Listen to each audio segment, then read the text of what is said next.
안녕하세요. 원천징수 대상 소득을 지급한 사업장이라면 원천징수 이행상황 신고서와 지방소득세 특별징수납부서를 작성해 신고해야 하는데요.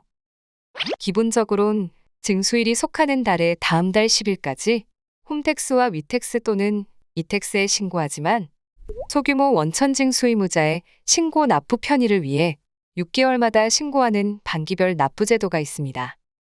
이번 영상에서는 반기신고 사업장의 원천징수 이행상황 신고서와 지방소득세 특별징수납부서 작성 방법에 대해 알아보도록 하겠습니다. 반기신고 사업장이라면 프로그램에서 먼저 설정해 두어야 하는 게 있는데요.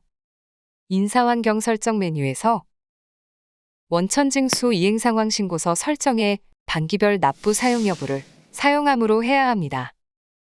그래야 원천징수 이행상황 신고서와 지방소득세 특별징수납부서의 신고 구분이 반기로 반영됩니다. 먼저 원천징수 이행상황 신고서를 보도록 하겠습니다. 반기신고 사업장은 1월과 7월, 1년에 총 2번 신고하며 연말정산 소득세를 환급 신청할 경우에는 3월에도 신고할 수 있습니다. 그럼 반기신고 사업장은 귀속기간과 지급기간을 어떻게 설정하는지 당월 지급과 2월 지급 사업장을 구분해서 알아보겠습니다. 당월 지급 사업장의 상반기 제출분은 귀속기간을 2022년 1월에서 6월, 지급기간도 2022년 1월에서 6월로 작성하여 2022년 7월 11일까지 신고 납부합니다.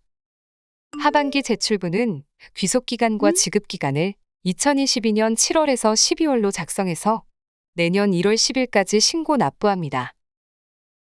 다음으로 2월 지급 사업장의 상반기 제출분은 귀속기간은 2021년 12월부터 2022년 5월, 지급기간은 2022년 1월부터 6월로 지정하고 하반기 제출분은 귀속기간을 2022년 6월부터 11월, 지급기간은 2022년 7월부터 12월로 지정해서 신고서를 작성합니다.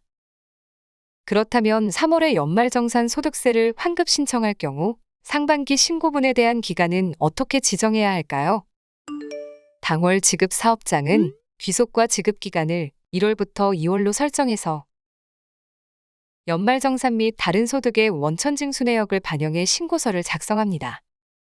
그리고 환급 신청부표와 기납부 세액부표, 그리고 전월미환급이 있다면 전월미환급 조정탭까지 작성해 3월 10일까지 신고합니다. 그리고 남은 상반기 기간의 원천징수 내역은 2022년 7월 11일까지 신고하는데요. 귀속기간과 지급기간을 3월부터 6월까지로 설정하여 신고서를 작성합니다.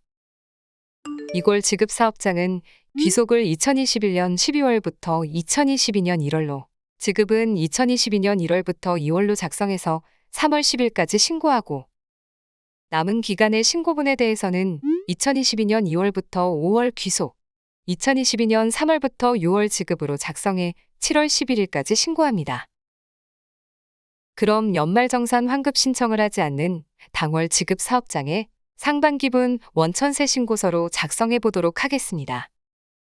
귀속과 지급을 2022년 1월부터 6월로 설정해 조회하면 각 입력 메뉴에서 데이터가 불러와졌고 전년도 연말정산까지 반영된 것을 확인할 수 있습니다. 반기신고 원천징수 이행상황 신고서에 각 소득별로 인원이 반영되는 기준이 매월 신고 사업장과는 다른데요. 이 부분은 원천징수 이행상황 신고서 작성 방법에서 확인할 수 있습니다. 간이세액 인원은 반기의 마지막 달 순인원을 적고 중도퇴사는 반기 중 중도퇴사자의 총인원으로 작성합니다. 그리고 일용근로의 경우 월별 순인원에 6개월 합계 인원으로 적는다고 되어 있으며 사업, 기타, 퇴직, 이자, 배당 및 법인원천은 지급명세서 제출 대상 인원으로 작성합니다. 그럼 프로그램에서 해당 작성 방법 기준으로 불러와졌는지 확인해 보겠습니다. 간이세액은 12명으로 반영되어 있는데요. 1월에서 6월의 급여 지급 내역을 보게 되면 최다은 사원이 중도퇴사에서 6월에 급여가 지급되지 않았으므로 마지막 달에 순인원인 12명으로 반영되었습니다. 참고로 마지막 달에 모두 퇴사한 경우에는 간이세액의 인원은 퇴사 이전 월의 인원으로 반영됩니다. 그리고 중도퇴사라는 반기 기간 중 중도퇴사한 총 인원을 작성한다고 했는데요. 중도퇴사란에 반영되는 데이터는 연말정산 근로소득 원천징 수령수증 메뉴에서 중도 탭에 반영된 데이터입니다. 정산연월에 원천징수 이행상황 신고서에서 조회한 지급월인 2022년 1월부터 6월을 조회해보면 해당 기간의 중도퇴사자 1명이 원천징수 이행상황 신고서의 중도퇴사란에 제대로 반영된 것을 볼 수 있습니다. 일용근로는 월별 순인원의 6개월 합계 인원이라고 했는데요. 1월에서 4월까지 월별 순인원은 2명씩이고 5월에서 6월은 1명씩이므로 6개월 합계 인원은 10명이 됩니다.